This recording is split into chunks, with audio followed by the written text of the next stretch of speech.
You don't stay because it's unclear. You stay because you keep overriding what you already know. That's the part most people avoid looking at directly. They tell themselves they need more time, more information, more conversations, more context, more confirmation. But the truth is, the signal was there early. You felt it. You noticed it. You questioned it. And then you dismissed it.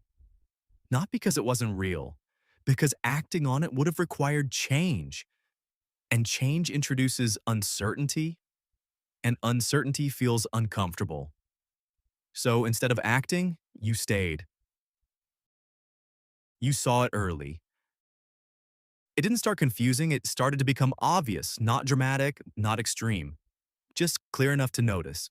Small moments, subtle signals, inconsistencies in behavior, delayed responses, shifts in tone, disrespect disguised as humor, avoidance when things got real. You notice those things, your system registered them immediately. There was a moment where something felt off. Not enough to prove, but enough to feel. And that feeling was accurate. You called it not a big deal. But instead of trusting that signal, you minimized it. You told yourself it wasn't serious, that it didn't mean anything yet, that you might be overthinking, that you should stay open, that you should give it time, that you shouldn't judge too quickly. And that internal conversation is where the pattern begins. Not in what they did, in how you responded to it. You overruled yourself. Because in that moment, you made a decision, not consciously, but behaviorally.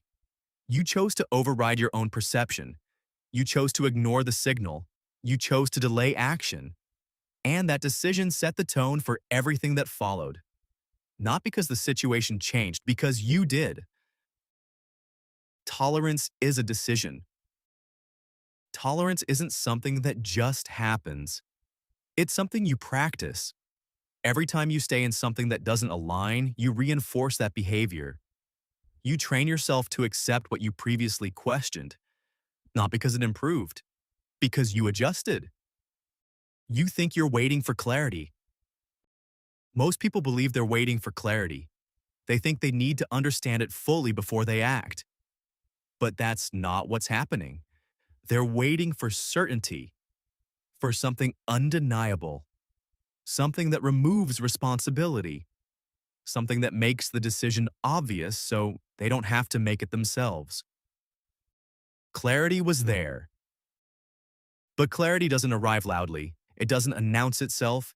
It shows up early, quiet, subtle, easy to dismiss. And most people dismiss it because it doesn't feel strong enough to justify action. But clarity doesn't need intensity to be valid.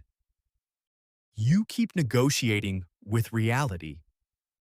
So instead of acting on what you saw, you negotiate with it. You reinterpret it. You explain it away. You assign alternate meanings. You give the benefit of the doubt repeatedly. Not because the explanation is accurate, because it feels better than disruption. Comfort keeps you stuck. Because leaving requires movement. It requires stepping into something unknown. It requires giving something up. And your system resists that.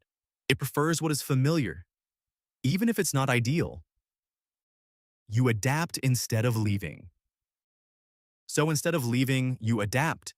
You adjust your expectations. You tolerate more. You become more flexible, more understanding, more accommodating. You shift yourself to maintain the situation instead of changing the situation. You call it patience. And you label that adjustment as patience. You tell yourself you're being mature, that you're giving it time to develop, that you're not reacting impulsively. But patience is not the issue. You're training the pattern.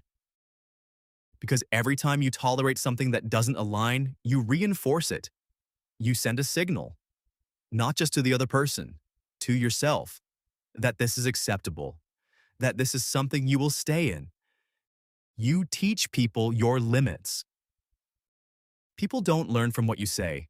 They learn from what you allow, from what you stay in, from what you tolerate repeatedly.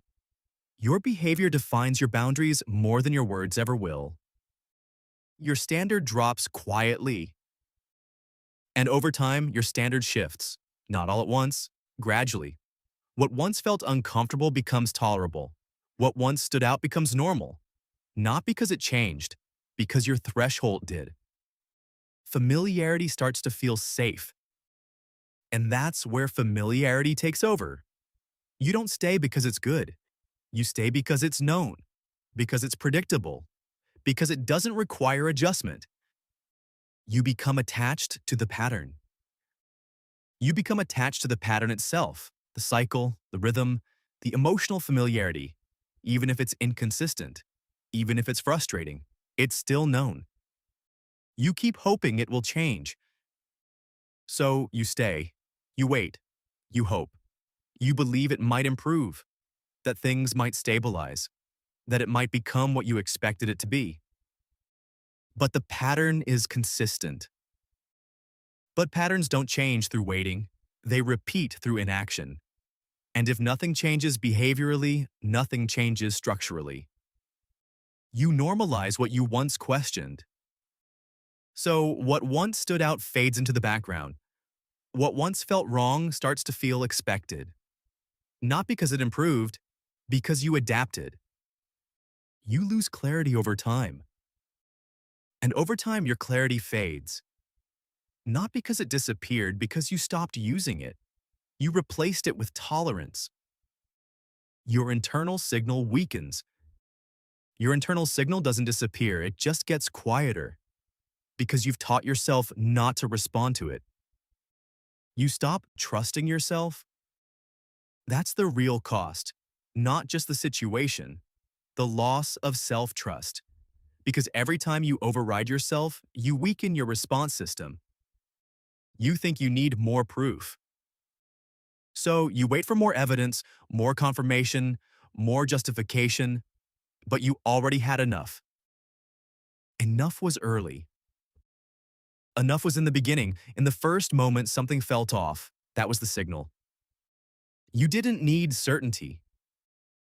You didn't need certainty. You needed willingness. Willingness to act without everything being confirmed. Leaving is a decision, not a feeling. Leaving doesn't come from clarity, it comes from decision, from choosing to act on what you already know. Discomfort is the price.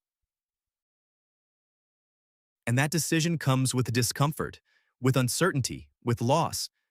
But avoiding that cost creates a larger one. The cost of staying is higher.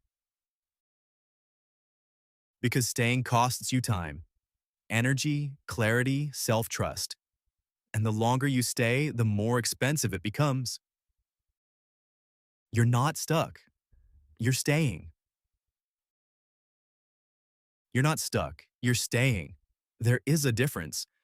Stuck removes responsibility. Staying requires ownership.